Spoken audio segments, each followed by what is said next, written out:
અમરેલી જિલ્લામાં રાજુલા પોલીસે ટ્રકનું સ્ક્રેપિંગ કરી ભંગારમાં વાહનો વેચી દેવાના કૌભાંડનો પર્દાફાશ કર્યો છે.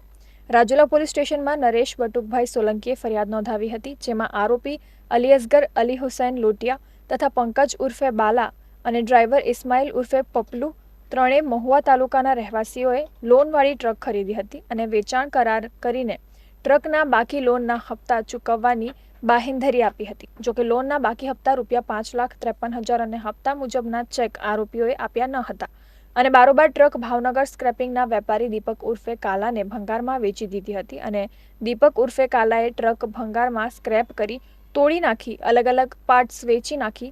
માટે ટ્રકનો નાશ કરી કાવતરું રચી છેતરપિંડી આચર્યાની પોલીસ ફરિયાદ નોંધાઈ હતી. જે ફરિયાદને આધારે રાજુલા પોલીસે આરોપી ઉઝેફા આરિફભાઈ શેખ, ઇમ્તિયાઝ ઉર્ફે બિહારી, દીપક ઉર્ફે કાલા નારાયણભાઈ ગોહિલની ધરપકડ કરી છે. આ ઉપરાંત ફરાર આરોપી જેમાં અલીઅસગર અલી હુસૈન લોટિયા, પંકજ ઉર્ફે બાલા, ઇસ્માઇલ ઉર્ફે પપલુ આ ત્રણેય આરોપીની ધરપકડ કરવા માટે પોલીસ દ્વારા ચક્રો ગતિમાન કરવામાં આવ્યા છે. વધુમાં આ ભેજાબાજોની ગેંગ દ્વારા અમરેલી, જૂનાગઢ અને ભાવનગરમાં આ પ્રકારનું કૌભાંડ આચરવામાં આવ્યું હોવાનું પણ પોલીસ તપાસમાં જાણવા મળ્યું હતું.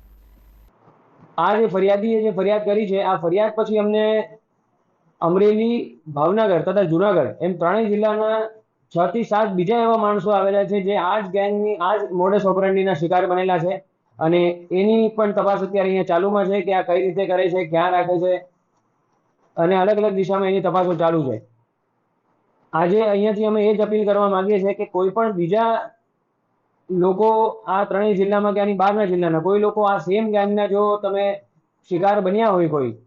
તો એ અમારી પાસે આવે અને અમે એમને જરૂરથી મદદ કરશું. અમે જાણવા માંગીએ છીએ કે આ ગેંગે ખરેખર કેટલી આવી રીતની ખરીદીને અને એમનો સ્ક્રેપિંગમાં રાખીને આ કાવતરું કરીને જે છેતરપિંડી કરી છે એનું એક્સટેન્ટ અમે જાણવા માંગીએ છીએ.